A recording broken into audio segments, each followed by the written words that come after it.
Drama serial meme से मोहब्बत की नेक्स्ट आने वाली एपिसोड में व्यूअर्स आप लोग देखेंगे कि अब तलहा को भी आखिरकार एहसास हो ही गया है कि सबीका जैसी औरत कभी भी मोहित का ख्याल नहीं रख सकती और ना ही उसे माँ बनकर पाल सकती है, क्योंकि सबीका की सिर्फ बातें ही थी कि मैं माँ बनकर पालूंगी। तलहा सोचता है कि अगर मैंने सबीका से शादी कर ली तो मोहित बहुत ज्यादा सफर करेगा और उसकी आने वाली जिंदगी पर बहुत ज्यादा असर पड़ेगा। जब सबीका उसके घर पर आती है और वो सबीका उससे कहती है कि मोहित की वजह से मैं बहुत ज़्यादा शर्मिंदा हूँ, प्लीज़ तलहा मुझे माफ़ कर दो, आइंदा ऐसी कोई गलती नहीं होगी। तो आगे से तलहा कहता है कि मैं अब तुम पर कभी भी यकीन नहीं कर सकता सबीका, इसलिए बेहतर तुम्हारे लिए यही है कि जैसे आई हो वैसे वापस चली जाओ, अब मेरा भी तुमसे कोई ताल्लुक नहीं है। जिस पर सबीका बहुत ज़्यादा परेशान हो जाती है और फौरन ही घर से वापस चली जाती है। घर जाकर अपनी माँ को बताती है कि तलहा मेरी बात नहीं मान रहा, मुझे लगता है कि तलहा ने फिर से इरादा चेंज कर लिया है। मोम पता नहीं मेरे साथ ऐसा क्या मसला हो गया है तलहा को कि मुझे पहले दिल देता है फिर मुझसे छीन लेता है, बस इसी तरह मेरी जिंदगी गुजर रही है। मैं अब फैसला एक ही बार करना चाहती हूँ, तलहा से पूछना चाहती हूँ कि तलहा अगर मुझसे शादी करना चाहता है तो ठीक, नहीं करना चाहता तो जाए पहाड़। दूसरी तरफ रोशी का भी रिश्ता हो जाता है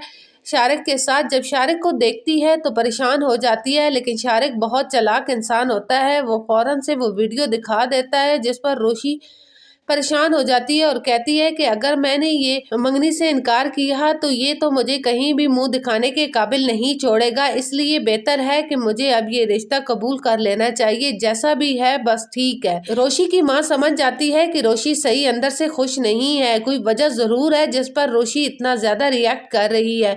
वो उसे पूछने की कोशिश करती है, लेकिन रोशी यह है कि अपना दुख अपने ही अंदर छुपा कर बैठी हुई है, किसी को बताने की जहमत ही नहीं करती।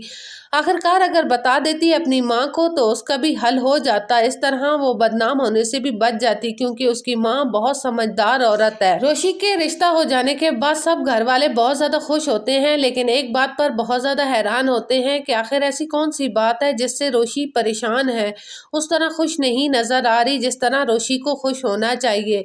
रोशी के अंदर बस एक उदासी सी है, वो हर वक्त उदास रहती है, ना किसी की बात का जवाब देती है और ना कुछ और कहती है। रोशी तो वो इंसान थी कि सबको हंसाती थी और खुशियों में मगन रहती थी। रोशी के वालिदैन अपनी बड़ी बेटी से कहते हैं कि प्लीज जाकर अपनी बहन से मालूम करो आखिर ऐसी कौन सी बात है जो रोशी को अंदर ही अंदर खाई जा रही है।